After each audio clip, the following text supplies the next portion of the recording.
네, 안녕하십니까. 서귀포고등학교 교사 정은진입니다. 자, 제가 이번 시간에는 학생부 교과전형을 주제로 강의를 진행하게 되었는데요. 학생부 교과전형 강의는 총 5개의 강의로 진행이 되고요. 이번 시간에는 교과전형 지원 등급에 대해서 한번 알아보도록 하겠습니다. 자, 먼저 교과전형의 모집 인원 변화를 보시면 2023년과 대비했을 때 교과전형이 전체 전형에서 차지하는 비율에는 변화가 없었는데요. 자, 모집 인원 변화를 봤을 때는 전년 대비 343명이 감소하였다는 것을 보실 수가 있습니다. 이번에는 수도권과 비수도권으로 나눠서 권역별로 한번 변화를 살펴볼 텐데요. 수도권에서는 교과전형이 31.8%를 차지하고 있지만 비수도권에서는 68%를 차지할 정도로 상당히 비중이 높은 전형이라는 걸 아실 수가 있습니다. 자, 인원 변동도 수도권과 비수도권을 비교해서 보게 되면 수도권은 536명이 감소하였지만 비수도권은 오히려 193명 증가하셨다는 것을 보실 수가 있습니다. 그래서 수도권에 소재한 대학의 교과전형에 지원을 희망하는 분들께서는 반드시 해당 학과의 모집 요강을 살펴보셔야 하겠습니다. 자, 이번에는 서울 주요 대학의 전형별 모집 인원 비율을 살펴보려고 하는데요. 이제 괄호 안에는 전년 대비 모집 인원 변동 사항이 나와 있습니다. 전년과 비교했을 때 모집 인원의 변화가 없더라도 학과 내에서 조정은 있을 수 있기 때문에 반드시 모집 요강을 확인하실 것을 추천드립니다. 지금 현재 변화가 눈에 띄는 대학이 고려대학교인데요. 고려대학교 학교 추천의 경우 일부 학과, 철학과, 화공생명공학과, 자유전공학부만 소폭 증가하였고요.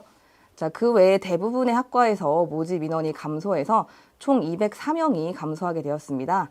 따라서 고려대학교 학교 추천에 진학을 희망하는 학생들은 반드시 모집 요강을 확인하셔야 하겠습니다. 자, 그 다음으로 눈에 띄는 것이 지금 동국대학교인데요. 동국대학교의 경우는 학교장 추천 전형에서 전년도 404명에서 모집 인원이 400명으로 감소하였는데 지금 현재 증가한 부분은 특성화고 관련 전형에서 증가한 것으로 참고를 하시면 되겠습니다. 그 외의 변동 사항은 지금 표에 있는 것을 참고해 주시면 되겠습니다. 자, 학생부 교과전형이란 교과 성적을 50% 이상 반영하는 전형을 가리키는데요. 자, 이게 흔히 하시는 오해가 학생부 교과전형은 내신 성적만 있으면 된다, 이렇게 많이들 생각하시는데 지금 보시는 것처럼 학생부 100인 전형과 면접과 서류가 있는 전형으로 크게 나눌 수가 있습니다. 여기서 학생부 100 전형도 교과 100인 경우와 비교과가 있는 경우로 나눌 수가 있는데요. 비교과는 출결 점수를 말하는 것으로 사실상 실질적 영향력은 낮다고 보시면 되겠습니다. 이 교과 100을 반영하는 대학들의 경우에는 수능 최저학력을 적용하는 대학이 다수인데요. 만약에 최저가 없는 경우에는 상당히 높은 입결이 형성될 거라고 보시면 되겠습니다. 다음으로 면접이 있는 대학들이 명지대, 서울교대, 연세대, 이화여대가 있는데요. 모집 요강을 통해서 면접 반영 비율이 어느 정도나 되는지, 그리고 면접에 기본 점수가 있는지 보시고 실질적인 영향력을 확인하실 필요가 있겠습니다. 그리고 서류 평가를 하는 대학으로 건국대, 경희대, 고려대, 동국대가 있는데요. 이 경우는 정량적 교과평가 외에 정성적 서류평가 점수를 반영하는 경우입니다. 이 서류평가라는 것은 보통 지원을 희망하는 학과 관련된 과목 선택 추이라던가 교과 세부 능력 및 특기사항을 반영하는 것이라고 참고하시면 되겠습니다.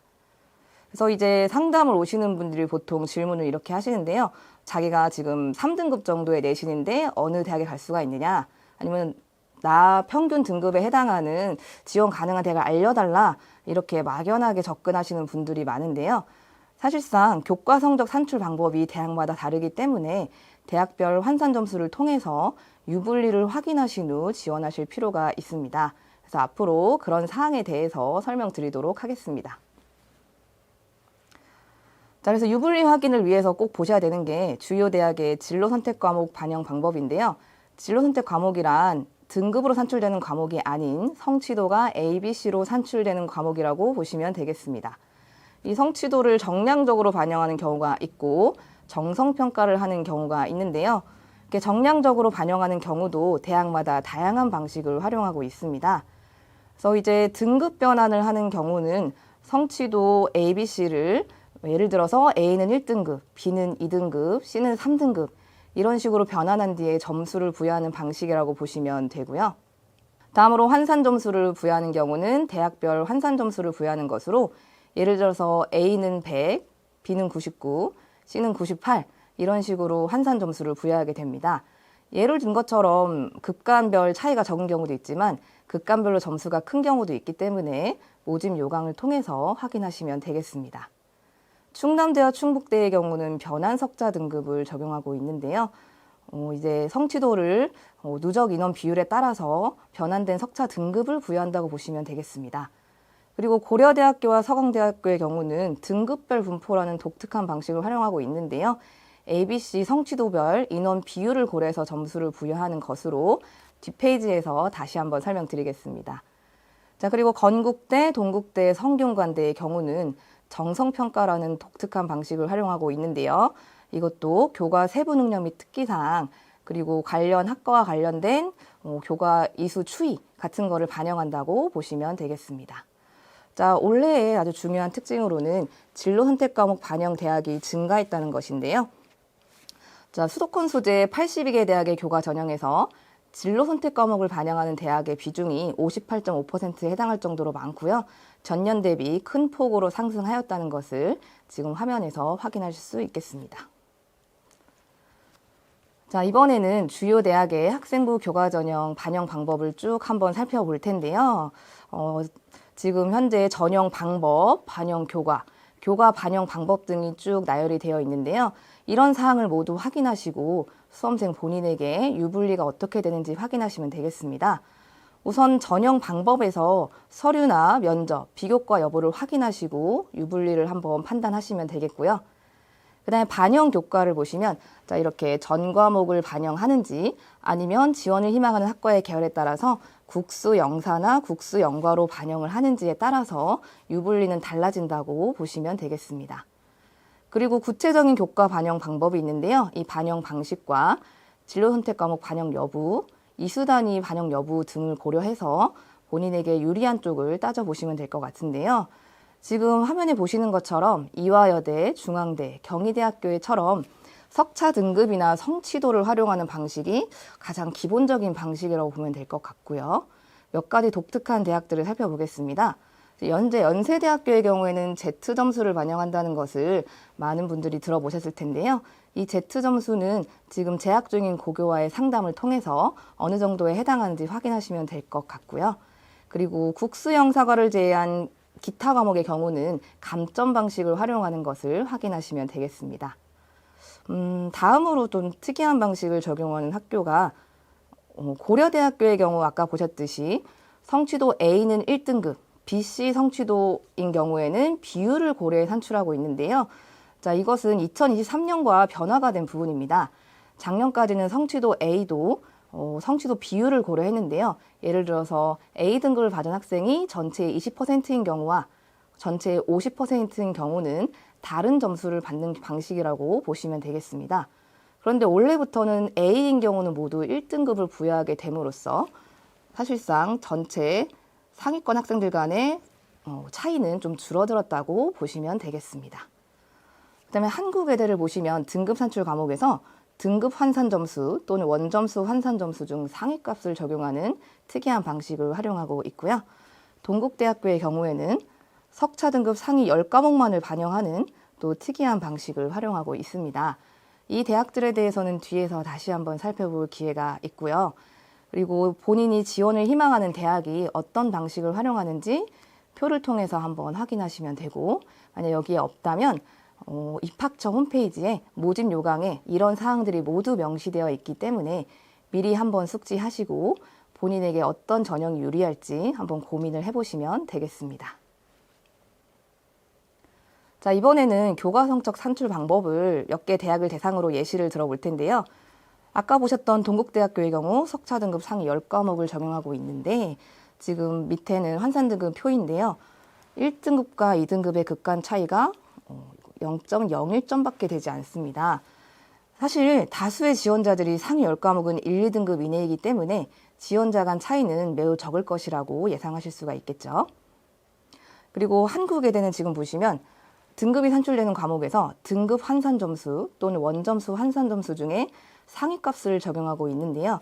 지금 오른쪽에 보이는 표는 등급과 과목별 원점수에 따른 환산 점수 표입니다. 이걸 통해 보시면 똑같은 2등급을 받게 됐더라도 원점수가 92점인 경우와 83점인 경우는 서로 다른 환산점을 받게 되기 때문에 같은 등급이라 하더라도 다른 점수를 받을 수 있다는 것에 유의하시고 대학별 환산 점수를 또 한번 확인해 보셔야 하겠습니다. 다음으로는 서류 평가를 반영하는 대학이 있어서 이걸 예시를 한번 통해 살펴볼 텐데요. 건국대학교와 동국대학교 모두 교과 70, 서류 30을 반영하고 있습니다. 건국대의 경우 서류에서 학업 역량과 진로 역량을 반영하고 있고, 동국대학교의 경우 학업 역량, 전공 적합성, 인성 및 사회성을 반영하고 있습니다.